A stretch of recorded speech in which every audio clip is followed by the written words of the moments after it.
Salut tout le monde, c'est GTTech, j'espère que vous allez bien. Aujourd'hui on se retrouve pour une nouvelle vidéo. L'année dernière je vous ai fait une première vidéo sur ma chaîne, mon setup gaming. C'était mon premier setup gaming, il était petit, il avait des composants qui étaient faits pour commencer dans le gaming. D'ailleurs je vous les recommande, si jamais vous n'avez pas vu la vidéo, je vous la mets dans la description. Et donc du coup je me suis dit on va faire un épisode 2. Je vous referai sans doute une vidéo l'année prochaine si jamais je change de composant, mais bon.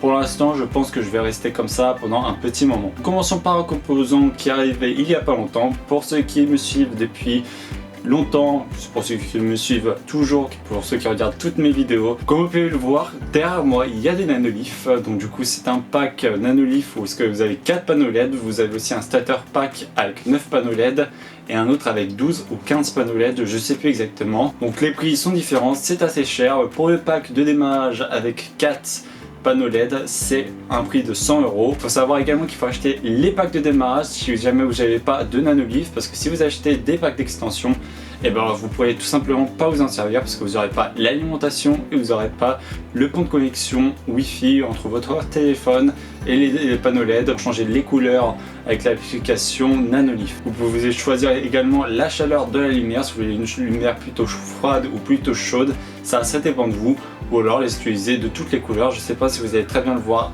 à la caméra, si normalement vous devriez très bien le voir, mais franchement je trouve que c'est un très bon produit pour embellir votre setup. Au niveau du PC, il a également changé puisque je n'ai plus de PC portable. J'avais un PC portable avec un i5 8300H, une GTX 1050 Ti, 16 Go de RAM, un HDD et un SSD.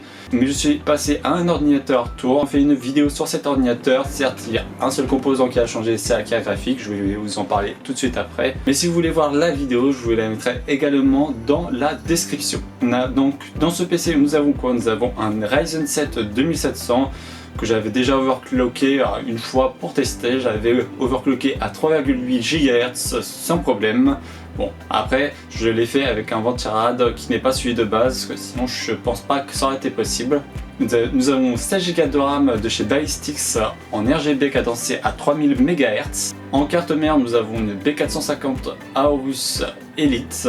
En ventirad, j'ai changé le ventirad de base par un Noctua NH U12S. En carte graphique, j'ai une MSI Ventus GP RTX 2070, qui est une carte graphique cadencée à 8 Go de mémoire vidéo en GDDR6. Au niveau des jeux vidéo, franchement j'ai aucun lag, je peux faire passer tous les jeux sans aucun souci. En parlant d'écran, j'ai également changé l'écran, je suis plus sur mon Acer cadencé à 60 Hz en taux de rafraîchissement.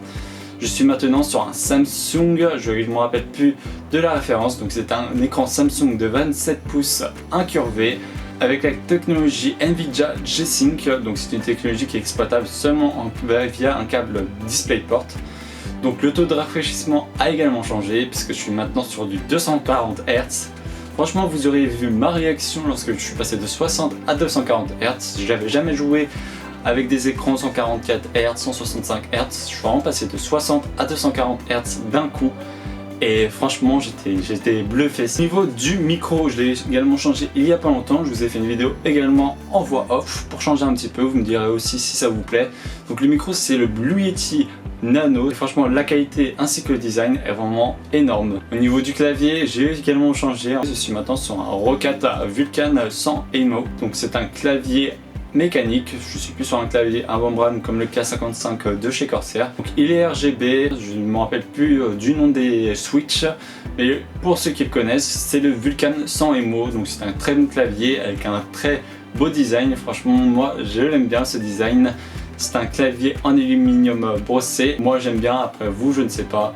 Et je trouve ce clavier splendide. Au niveau du prix, vous pouvez le trouver entre 100 et 150 €. Ça dépend du moment où vous l'achetez et de l'endroit où est-ce que vous allez l'acheter. Moi, je l'ai acheté à Carrefour 100 €, mais apparemment, il y a 150 € sur certains sites. Au niveau de la souris, je vais peut-être aussi bientôt changer. Je suis toujours sur du Roccat et c'est un Roccat Cône Pure. Donc, c'est une souris filaire qui coûte aux alentours des 30 €, qui est aussi bien pour débuter dans le gaming.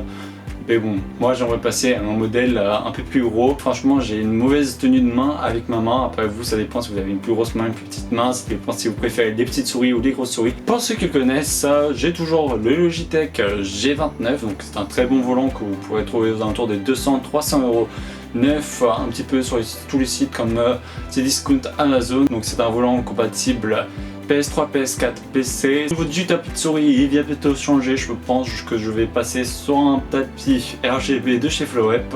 D'ailleurs, French Hardware, si vous passez par là, je vais attendre avec impatience et si vous voulez me l'envoyer, j'en fasse une vidéo dessus. Et ben j'en serais ravi, je vous ferai une vidéo avec grand plaisir. Du coup je pense que je vous ai dit tout sur ce setup 2020. Si jamais vous avez des questions, n'hésitez pas à me les poser dans l'espace des commentaires juste en bas. J'essaierai d'y répondre, en général je réponds toujours. Du coup n'hésitez pas à vous abonner à la chaîne, à activer la cloche de notification et à liker la vidéo, ça me ferait vraiment très plaisir. Ça permettrait de soutenir la chaîne, peut-être de faire des concours puisque je ferai plus de vues et j'aurai plus d'abonnés. D'ailleurs s'il y a des marques qui passent par là, n'hésitez pas à me contacter, je vous mettrai un email pro.